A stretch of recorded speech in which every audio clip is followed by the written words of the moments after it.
ശ്രീജയുടെ മരണത്തിൽ വേദനിക്കുന്ന എല്ലാവരോടുമൊപ്പം ഞങ്ങളും ചേരുകയാണ്. ഈ മരണം സത്യത്തിൽ ഒരു കൊലപാതകമാണ്.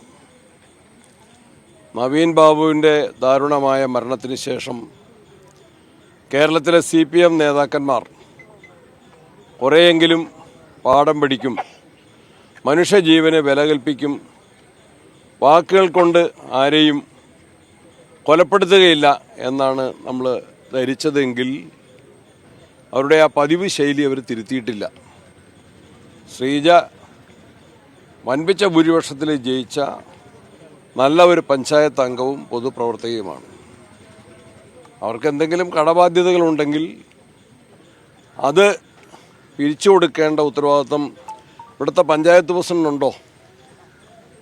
പഞ്ചായത്ത് മെമ്പർമാർക്കുണ്ടോ? CPM ഏരിയ സെക്രട്ടറി ഈ വട്ടിപ്പണം പിരിക്കുന്ന പണി ഏറ്റെടുത്തിട്ടുണ്ടോ?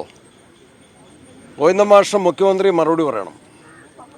ശ്രീജയുടെ ജീവൻ അവരപഹരിച്ചതാണ്.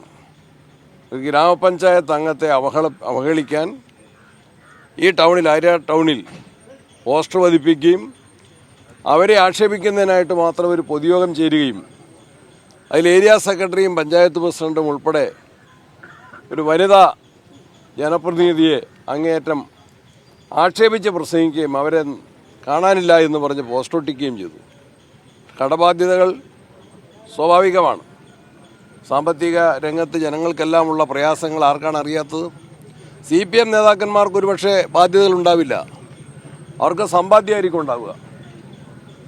അവർക്ക് സമ്പാദിക്കാനുള്ള വഴി ഭരണത്തിൻ്റെ തണലിൽ അവർ ഒരുക്കുന്നുണ്ട്.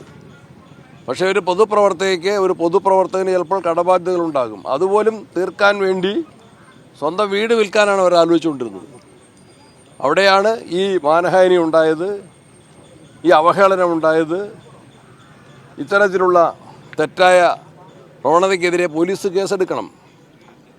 ശ്രീജയുടെ ഭർത്താവ് കൃത്യമായ പോലീസിൽ പരാതി കൊടുത്തിട്ടുണ്ട്. ആ പരാതിയുടെ അടിസ്ഥാനത്തിലാണ് പോലീസ് കേസ് രജിസ്റ്റർ ചെയ്യേണ്ടത്. Panchayat president, member, area secretary ഉൾപ്പെടെയുള്ള ആളുകളുടെ പേരെടുത്തു പറഞ്ഞാണ് പരാതി. ആ പരാതിയിൽ പോലീസ് കേസ് രജിസ്റ്റർ ചെയ്യേണ്ടതായിരുന്നു.